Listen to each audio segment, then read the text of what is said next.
کہ یہ معاملہ تو سالو ہو گیا کہ کوئی ناراضگی نہیں ہے, دیر از نو مس انڈرسٹینڈنگ, مگر اے عثمان غنی یہ تو بتائیں سوچ کیا رہے تھے؟ ایسی کیسی گہری سوچ تھی کہ حضرت عمر آپ کے سامنے سے گزر گئے, سلام بھی کیا, آپ نے جواب ہی نہیں دیا. اب حضرت عثمان غنی نے بڑی کمال کی بات فرمائی. Look at the mindset, کیسے صحابہ تھے, سوچ بھی تھی تو کیا تھی. ہو سکتا ہے ہم میں سے بھی کبھی کوئی سوچ میں بیٹھتا ہوگا تو شاید یہ سوچ رہا ہوگا کہ یار گولڈ کا ریٹ ایسا گر گیا ہے, اسٹاک ایکسچینج ڈاؤن ہو رہی ہے, آئل کا پتہ نہیں کیا ہو جائے گا, فلاں کنٹینر پہنچے گا کہ نہیں پہنچے گا. اسی ٹینشن میں گھر والے بھی گزر جاتے ہوں گے, رشتہ دار بھی گزر جاتے ہوں گے, اور لوگ کہتے ہوں گے جواب ہی نہیں دے رہے. حضرت عثمان غنی بھی سوچ میں ہیں. اچھا پہلے ریئلائز کریں یہ تھے کون, ان کا مرتبہ کیا ہے. قطعی جنتی ذو نورین, ٹھیک ہے, خلیفۃ المسلمین, نبی پاک علیہ السلام نے کئی بار جنت کی بشارت دے دی ہے ان کو. مگر کہتے ہیں اے ابو بکر مسئلہ یہ ہے کہ میں گہری سوچ میں یہ تھا کہ مجھے سرکار دو عالم علیہ الصلوۃ والسلام سے ایک سوال پوچھنا تھا, اور میں وہ سوال پوچھ نہیں سکا, اور نبی پاک علیہ الصلوۃ والسلام دنیا سے پردہ فرما گئے. میں پریشان یہ ہوں کہ اس سوال کا جواب کیسے لیتا نبی پاک علیہ السلام سے. حضرت ابو بکر صدیق نے کہا اے عثمان سوال تو بتاؤ کیا ہے. کہ حضور کوسچن یہ ذہن میں تھا جو حضور سے پوچھنا تھا کہ یا رسول اللہ علیہ الصلوۃ والسلام قیامت کے دن نجات کا دار و مدار کس بات پر ہے. مائنڈ سیٹ دیکھیں جو جنتی ہیں, بخشے ہوئے ہیں, مگر ان کو ٹینشن یہ ہے کہ یار اس سوال کا جواب مل جائے نا کہ کیا ڈیپینڈ ہوگا, کس بات پر قیامت کے دن بخشے جائیں گے. اور اب آپ سنیے حضرت ابو بکر صدیق نے کیا جواب دیا. کہتے عثمان گھبراؤ نہیں, میں یہ سوال حضور سے پوچھ چکا ہوں. ہائے ہائے, حضرت عثمان کہتے ہیں ابو بکر آپ ہی ہم سے آگے ہیں, ہر معاملے میں آپ ہم سے آگے ہیں, اور ماشاءاللہ آپ نے یہ سوال پوچھا, حقدار بھی آپ تھے, پلیز اب جواب بھی بتا دیں. تو صدیق اکبر رضی اللہ تعالیٰ کہتے ہیں اے عثمان میں نے نبی پاک سے پوچھا تھا ما نجات ھذا الامر, یعنی قیامت کے دن نجات کا دار و مدار ڈیپینڈ کس بات پر ہے. تو حضور علیہ الصلوۃ والسلام نے فرمایا وہ کلمہ جس کی میں دعوت دیتا ہوں, یعنی کلمہ طیبہ, جس نے دل سے وہ کلمہ قبول کر لیا اس کے لیے نجات ہے. یعنی دل سے مسلمان ہے, ایمان والا ہے, اللہ پر یقین رکھنے والا ہے, وہ نجات پا جائے گا, وہ بخشا جائے گا. اب دو باتیں سیکھنے کو مل رہی ہیں. پہلے تو ایمان کی اہمیت, ایمان دل میں ہے, انشاءاللہ یہی مغفرت کا سبب بنے گا, یہی نجات کا سبب بنے گا. سبحان اللہ, ایمان مل گیا, یہ بالکل ہم سب پر اللہ کا بہت بڑا احسان ہے. مگر اس کو سیکیور کرنے کے لیے کون فکر کر رہا ہے؟ یاد رکھیے صرف مسلمان ہونا کافی نہیں ہے, ایمان لے کر مرنا ضروری ہے. قرآن کہتا ہے یا ایھا الذین آمنوا اتقوا اللہ حق تقاتہ ولا تموتن الا وانتم مسلمون. اے ایمان والو اللہ سے ڈرو جیسا ڈرنے کا حق ہے, اور ہرگز نہ مرنا مگر مسلمان, یعنی ایمان لے کر جانا ہے, تم نے ایمان سنبھال کے جانا ہے. آج کل ایمان کے ڈاکو گھوم رہے ہیں, ہمیں ایمان بچانا ہے, کیونکہ ایمان ہوگا قیامت کے دن نجات مل جائے گی. ایک اور بات کر دیتا ہوں, چونکہ موضوع یہ نہیں ہے, اشارہ کر دیتا ہوں. لوگ کہیں گے یار اللہ پر ایمان تو ہم بھی لاتے ہیں, تو پھر تو ہماری جنت انشاءاللہ ہوگی. مگر سبحان اللہ, علماء کہتے اللہ پر ایمان لانے کا ایک مطلب تو یہ ہے کہ اللہ کو ایک مانے, وحدہ لا شریک مانے, اس کا کوئی شریک نہ مانے. مگر دوسرا اس کا معنی یہ ہے کہ اللہ کے فیصلوں کو بھی مانے, اللہ جو ہمارے لیے فرمائے اس پر بھی مانے. یعنی ہو یہ گیا ہے اب اللہ کو تو مانتے ہیں, اللہ کی نہیں مانتے.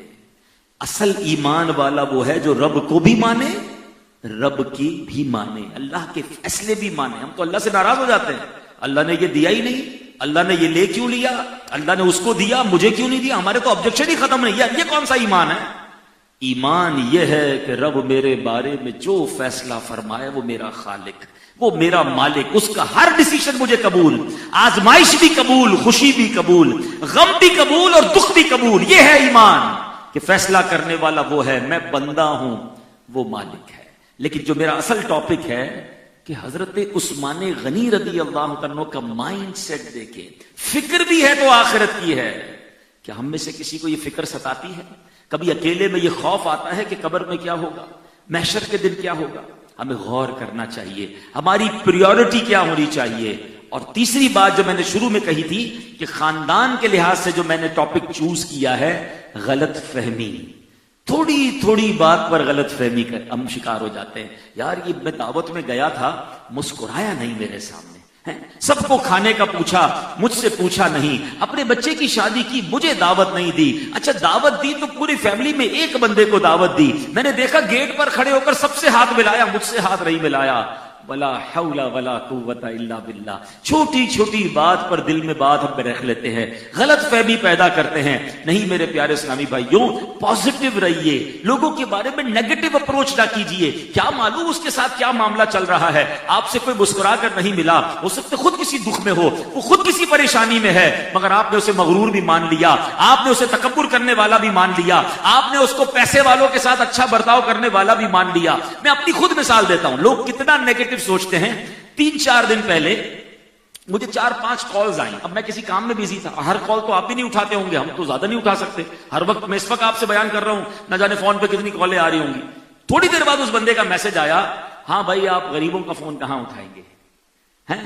تو اب میں نے اس کو میسج کیا کہ بھائی آپ کے فون نمبر کے ساتھ یہ نہیں لکھا تھا کہ آپ غریب ہیں یا امیر ہیں، میں مصروف تھا اس لیے فون نہیں اٹھایا، اللہ آپ کو بدگمانی سے بچائے۔ اب اس نے معافیا مانگنا شروع کر دی، لیکن پہلی باری میں ہی کتنا جلدی ڈیسیشن ہم لے لیتے ہیں کہ یہ بندہ متکبر ہے، یہ جناب یہ کر رہا۔ یہ بدگمانی حرام، اور اس بدگمانی نے ہمارے رشتے خراب کر دیے، ہماری فیملی میں دوریاں کر دی۔ یہ عورتوں میں بہت ہوتا ہے، اس نے یہ کیا، اس نے یہ کیا، اس نے یہ کیا، یہ اتنا نیگیٹو ہم کیوں سوچتے ہیں؟ اور خدا کے واسطے اگر غلط فہمی آ بھی گئی ہے نا دماغ میں، کسی اور سے بات نہ کرے۔ حضرت عمر فاروق پورے شہر میں نہیں گئے تھے بتانے، جو ہم بتاتے ہیں یار اس نے یہ کہا تھا، اس نے یہ کہا تھا، ان دو کو بتانے کا کیا فائدہ ہے؟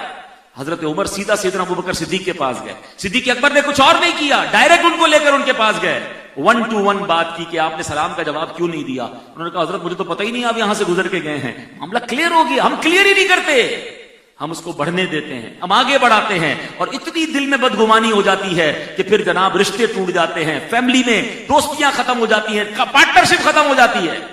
ایسا نہ کریں اے میرے پیارے اسلامی بھائیوں۔ اب یہاں پر اگر کسی سے ناراضگی بھی ہو جائے نا، آج یہ خاندان کی محفل ہے، شادی کی محفل ہے، کچھ لوگ تو بیچارے انتظار کرتے ہیں شادی آنے دو پھر بتاؤں گا، میں نہیں جاؤں گا اس کی شادی میں، اب اس کو پتا چلے گا، اس کو مجھے منانے آنا پڑے گا۔ یعنی ایک بندے کی خوشی ہے اور آپ اس کی خوشی کو اس لیے تکلیف میں مبتلا کر رہے ہیں کہ اب اس کی مجبوری ہے۔ لوگ پوچھیں گے بھائی کیوں نہیں آیا، لوگ پوچھیں گے بہن کیوں نہیں آئی، لوگ کہیں گے داماد کیوں نہیں آیا۔ اب وہ داماد صاحب یا بہن یا بھائی اس لیے ناراض ہو کے بیٹھا ہے تاکہ اس کو اندازہ ہو کہ میں اس کی شادی خراب کروں۔ نہیں میرے پیارے اسلامی بھائیوں، اگر کسی وجہ سے ناراضی ہو بھی گئی ہے تو اللہ کو صلح پسند ہے، اللہ کو معافی پسند ہے، رب کو ملانا پسند ہے۔ اب سنیے حسنین کریمین سے محبت تو ہم سارے کرتے ہیں نا، پہلے حسنین کے نانا صلی اللہ تعالی علیہ وسلم کی حدیث سنیے، آقا فرماتے السابق السابق الی الجنہ، فرمایا دو مسلمانوں کے درمیان ناراضگی ہو جائے، صلح میں پہل کرنے والا جنت کی طرف سبقت لے جانے والا ہے۔ ٹھیک ہے، اب سنیے واقعہ۔ حسنین کریمین بھائی تھے، اور بچپن میں جوانی میں دو بھائی جب ساتھ رہتے تو کچھ نہ کچھ ہلکا پھلکا ہو بھی جاتا ہے معاملہ، تو پتہ چلا کہ دونوں میں کچھ چھوٹی سی ناراضی ہو گئی۔ اب امام حسین رضی اللہ عنہ کی خدمت میں حضرت ابو ہریرہ حاضر ہوئے، کہتے اے نواسہ رسول، مجھے پتا چلا ہے کہ دونوں بھائی آپس میں کچھ ناراضی ہے، آپ تو مقتدی ہیں، لوگ آپ کی پیروی کرتے ہیں، چلیے چلتے ہیں بھائی جان سے جا کے صلح کر لیتے ہیں۔ اب امام حسین کا جواب سنیں، آپ فرماتے ہیں میں صلح تو کر لوں اے چچا جان، مگر میں نے اپنے نانا جان سے سنا ہے کہ پہل کرنے والا صلح میں جنت میں آگے جائے گا، میں چاہتا ہوں میرے بھائی پہل کریں تاکہ وہ جنت میں پہلے چلے جائیں۔ سبحان اللہ۔ اب حضرت ابو ہریرہ فرماتے میں نے یہ بات سنی تو میں نے امام حسن کو بتایا، صلح تو وہ بھی کرنا چاہتے ہیں مگر وہ چاہتے ہیں آپ پہل کریں تاکہ جنت میں آپ جائیں۔ امام حسن جو ہے تشریف لائے اور امام حسین رضی اللہ عنہ کو گلے لگا لیا۔ اب ایسا میرا کوئی بھائی یا بہن بیٹھی ہے، میرا بیان اس وقت غالباً سوشل میڈیا پر لائیو بھی جا رہا ہے کہ آپ کی کسی سے ناراضی ہے، آپ کسی کی سوری کا انتظار کر رہے ہیں، آپ کہتے ہیں جناب اس نے میں معافی مانگنی ہے، تکلیف اس نے دی ہے، آپ اس کا انتظار نہ کریں، آپ خود آگے بڑھ کے صلح کر لیں، کیونکہ جو صلح میں پہل کرتا ہے وہ جنت میں بھی پہلے جائے گا۔ اور اللہ اکبر، شیطان دل میں ایک بات ڈالتا ہے، غلطی تو میری نہیں ہے مولانا صاحب، میں کیوں معافی مانگوں، تنگ تو اس نے کیا، پریشان تو اس نے کیا، اب میں کیوں معافی مانگوں، معافی تو اس کی بنتی ہے نا۔ اب سنیے سبحان اللہ، سرکار دو عالم علیہ السلام نے کیا خوبصورت ارشاد فرمایا۔ آقا فرماتے جو شخص ناحق بات پر ہوتے ہوئے جھگڑا چھوڑ دے، میری مسٹیک ہے، میں نے تنگ کیا ہے، میں ناحق ہوں اور جھگڑا ہو رہا ہے، ناراضی ہو رہی ہے، اب میں جھگڑا چھوڑ دوں تو اصولاً تو کوئی کمال نہیں کیا نا، مسٹیک بھی میری تھی۔ میرے آقا فرماتے ناحق ہے، اور پھر بھی جھگڑا چھوڑ دے، اس کے لیے جنت کے کنارے میں گھر بنایا جائے گا، اور جو حق پر ہوتے ہوئے جھگڑا چھوڑ دے اس کے لیے جنت کے درمیان میں گھر بنایا جائے گا۔ آئے ہائے کیسا میرا مذہب ہے، کیسا پیارا دین ہے۔ ویسے ایک بات تو بتاؤ، دو مسلمان سلو کر لیں، دو مسلمان پیار سے رہیں، دو خاندان مل کر رہیں، اس پہ بظاہر اللہ کی کون سی عبادت ہے؟ کون سا سجدہ کیا، کون سی نماز پڑھی، کون سا روزہ رکھا، کون سی تلاوت کی؟ بظاہر اللہ کی کوئی عبادت نہیں کی، ہم نے معافی تلافی کر کے آپس میں پیار پیدا کیا، میرے رب نے اسے جنت عطا فرما دی۔ لوگ کہتے ہیں اسلام کی وجہ سے، یہ میرا الگ ٹاپک ہے، الحمدللہ میں ایک بار ناروے میں تھا، اور جب انٹرنیشنل ٹریول کرتے ہیں تو یہ مسکنسیپشن اسلام کے بارے میں پھیلائے جاتے ہیں کہ جناب جہاں اسلام ہوگا وہاں وائلنس ہوگا، جہاں اسلام ہوگا وہاں سوسائٹی کے لیے ڈیفیکلٹی ہو جائے گی۔ اللہ کی رحمت سے میں نے وہاں یہ بیان کیا، کئی اس طرح کے اسکالرز موجود تھے کہ Islam is not a problem of the society, actually Islam is the solution of the society. ارے اسلام نافذ تو کر کے دیکھو، انشاءاللہ پیار بڑھ جائے گا، محبت بڑھ جائے گی۔ ابھی کسی حدیث کو دیکھ لیجئے نا، اس میں کون سی تلاوت کی، کون سا سجدہ کیا، کتنے روزے رکھے؟ نہیں، صرف دو لڑائی کرنے والے آپس میں مل جائیں، رب دونوں کو جنت عطا فرما دیتا ہے۔ اس کا مطلب میرا اسلام میں اپنے خاندان میں نافذ کر دوں، خاندان میں جھگڑا نہیں ہوگا۔ میرا اسلام میں محلے میں نافذ کر دوں، محلے میں جھگڑا نہیں ہوگا۔ ارے میرا اسلام میں میرے وطن میں نافذ کر دوں، میرے وطن میں جھگڑا نہیں ہوگا۔ پیس، محبت اور سکون آگے آ جائے گا۔ پرابلم یہ ہے ہم اسلام شاید پڑھتے تو ہیں، امپلیمنٹ نہیں کرتے ہیں۔ تو سلوح کیجئے، معافی کیجئے۔ اگر اس طرح کے خاندان کے لوگ جو بیٹھے ہیں، چھوٹی چھوٹی باتیں دل میں ہیں، آپ آگے بڑھ کے معافی مانگ لیجئے۔ ہماری میمنی کی تقریباً میمن بیٹھے ہیں، بڑی مشہور وہ جو ایک کہاوت بچپن سے میں سنتا ہوں کہ جو نمیوں وہ اللہ کے گمیوں، جو جھک جاتا ہے وہ اللہ کو پسند آ جاتا ہے۔ تو آگے بڑھ کر صلح کیجئے۔ قرآن فرماتا ہے وَأَصْلِحُوا ذَاتَ بَيْنِكُمْ، اور آپس میں صلح و صفائی رکھو۔ ایک جگہ قرآن ارشاد فرماتا ہے وَالصُّلْحُ خَيْرٌ، اور صلح بہتر ہے۔ تو ہمیں صلح کی طرف جانا چاہیے۔ حدیث پاک میں آتا ہے کسی مسلمان کے لیے حلال نہیں ہے کہ اپنے مسلمان بھائی کو 3 دن سے زیادہ چھوڑے، یعنی بہتر تو یہ ہے کہ 3 دن کے لیے بھی کسی سے ناراضی نہ پالے، لیکن 3 دن کے بعد ناراضی رکھنا اور مسلمان بھائی کو چھوڑے رکھنا تو گناہ ہے۔ اور اگر 3 دن سے زیادہ چھوڑے رکھا تو کیا ہوگا؟ میرے آقا فرماتے ہیں جو اپنے مسلمان بھائی کو 3 دن سے زیادہ چھوڑے رہا اور اسی حالت میں مر گیا تو آگ میں داخل ہوگا۔ آج تو برسوں ہو گئے، برسوں ہو گئے ہم اپنی خالہ کے گھر نہیں جاتے، برسوں ہو گئے ہم فلاں رشتہ دار کے پاس نہیں جاتے، بلکہ ماں باپ قسمیں دیتے ہیں اپنے بچوں کو، اپنا دودھ معاف نہیں کروں گی اگر اس رشتہ دار کے پاس گئی، وہ رشتہ دار کے جنازے میں نہیں جانا، بلکہ وصیت کر کے جاتے میرے مرنے کے بعد بھی ان سے رشتہ مت رکھنا۔ ولا حول ولا قوت الا باللہ۔ آپ خود بھی گناہگار ہو رہے ہیں اور اپنے بچوں کو بھی اس گناہ میں شریک کر رہے ہیں۔ ارے ہو گئی غلطی، ہو گئی ان سے مسٹیک، میرے آقا نے تو خون کے پیاسوں کو معاف کیا۔ ہم نعت میں تو سب جھوم جھوم کر پڑھتے ہیں کہ سلام اس پر کہ جس نے گالیاں سن کر دعائیں دی، سلام اس پر کہ جس نے خون کے پیاسوں کو کبائیں دی، اور دعوت پر نہ بلانے والے کو ہم معاف نہیں کر رہے۔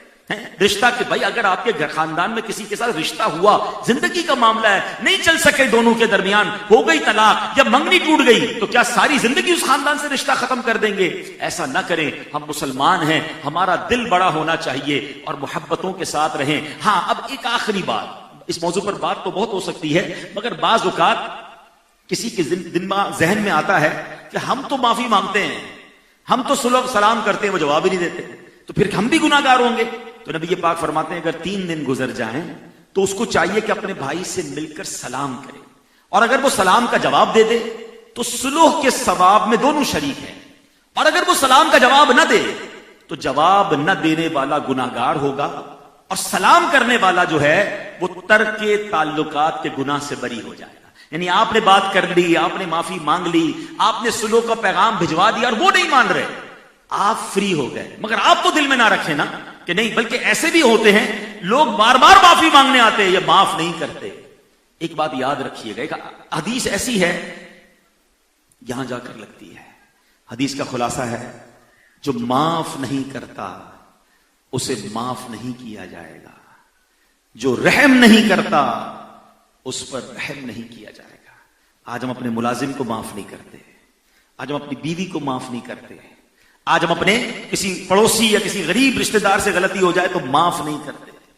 یاد رکھو آپ معاف نہیں کر رہے، کل اگر اللہ نے معاف نہیں کیا تو ہمارے پاس ہے کوئی آسرا اللہ کی معافی کے علاوہ؟ کیا اعمال ہے ہمارے پاس؟ ہم تو معافی کے سہارے جی رہے ہیں کہ کہ اللہ رحم کرے گا, معاف کرے گا تو ہمارے لیے کچھ آسانی ہو جائے گی. آج سخت دل بن جاتے, نہیں چھوڑوں گا, کچھ بھی ہو جائے بدلا لوں گا, بسل کے رکھ دوں گا, جانتا نہیں میں کون ہوں. یار ایسے جملے نکلتے کیسے ہیں آپ کے منہ سے؟ میں بندہ ہوں اور یہ بھی بندہ ہے, میں امتی ہوں یہ بھی میرے آقا کا امتی ہے. غلطی ہو گئی یار, معاف کرنے والے بنو. یقین کرو اگر آپ کا کوئی دل دکھائے, آپ کو کوئی ستائے, آپ کو تکلیف پہنچائے, آپ اس کو معاف کرو. پھر اللہ کی بارگاہ میں عرض کرو کہ مولا میں تو بندہ ہو کر بندے کو معاف کر بیٹھا, تو تو کریم, تو تو رحیم, مولا مجھے بھی معاف کر دے. اصل معافی تو یہ ہے نا, میں اللہ سے کہوں یا اللہ میرے سارے گناہ معاف کر دے. اور کوئی آپ سے پوچھے آپ نے بندوں کو معاف کیا ہے, آپ کہ میں تو نہیں چھوڑتا بندے کو. آپ کسی کو نہ چھوڑیں اور اللہ سے کہیں اللہ مجھے سارا معاف کر دے. پہلے آپ تو معاف کریں نا, پہلے آپ تو لوگوں کو معاف کریں. یہ بات یاد رکھنی ہے. اللہ کرے کہ دل میں اتر جائے میری بات. میرے آقا علیہ الصلوۃ والسلام نے کیا خوب ارشاد فرمایا کہ کیا میں تمہیں ایسے شخص کے متعلق نہ بتاؤں کہ جو جہنم پر حرام اور جہنم اس پر حرام. آئے ہائے کیسا لکی ہوگا وہ شخص کہ جہنم اس پر حرام اور وہ جہنم پر حرام. تو صحابہ کرام نے عرض کی حضور ضرور بتائیے. تو فرمایا ہر نرم طبیعت, نرم زبان, لوگوں سے قریب رہنے والا اور معاف کرنے والا. پتا چلا کہ جو نرم طبیعت ہو, جس کو منانا آسان ہو, ایسے خوش نصیب مومن پر جہنم حرام ہو جاتی ہے. ایسے بن جاؤ یار, کوئی تکلیف دے بھی دے معافی مانگے, کوئی بات نہیں یار, آپ میرے بھائی ہو, کوئی مسئلہ نہیں, ٹھیک ہے. معاف کرنے والے, نرم طبیعت, آسان, ناٹ ڈیفیکلٹ نہ بنے. اگر آپ مشکل بنیں گے تو آپ کی لائف بھی مشکل بن جائے گی. کچھ لوگ وہ ہیں جن سے بات کرنے میں ڈر لگتا ہے, مشورہ دینے میں ڈر لگتا ہے, یار جب مشورہ تو ڈانٹتے ہیں. ایسے بھی لوگ ہیں, ہمارے امیر علیہ سنت فرماتے ہیں کچھ بدنصیب ایسے ہیں کہ جنہوں نے اپنی اصلاح کا دروازہ ہی بند کر لیا ہے. اس سے بڑا بدنصیب کوئی نہیں ہے. اب وہ کون ہوتا ہے؟